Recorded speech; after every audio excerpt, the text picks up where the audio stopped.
Eens is het symposium het afskeer van onderzoeker en docent Oebele Fries van de opleiding Frieske Taal en Letteren van de Rijksuniversiteit in Grains. Hij maakt mooi pensioen, maar krijgt geen opvolger, omdat de vakgroep misschien wel helemaal verdwijnt.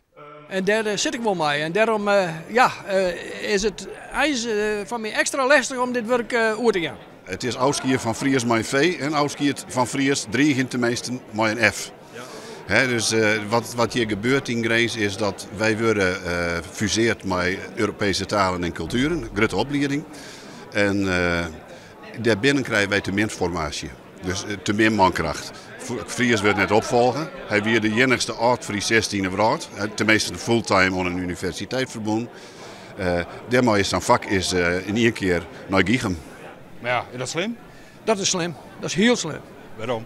Omdat Fries een taal is die het verzint om op universitair niveau onderwezen te worden.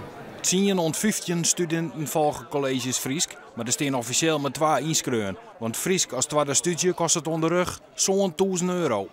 Het is een gemene manier om eens voor te werken, zoals ik dat wil.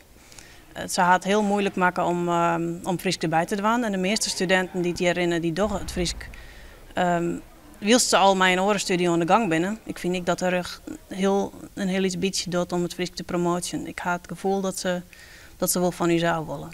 Wat kunnen we er rond nog? Spreekt de universiteit erop aan. Grains wil heel graag Universiteit van het Noorden wijzen. Lid ze dan ik echt wijzen. En lid ze dan ik zeggen van wij doen wat van Friesk, wat misschien net heel dal op groen van studentenaantallen rendabel is, maar wij doen het al.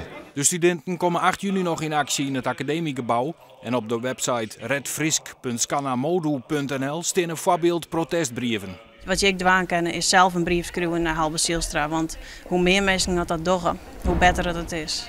We moeten echt wat medestanders krijgen, want die studie, als die 1 keer voort is, dan komt het net weer om. En we bestaan ook 94 hier en dat we de 100 net halen. Nou, dat is toch, ja, je kent er zoveel wel om geholen dan.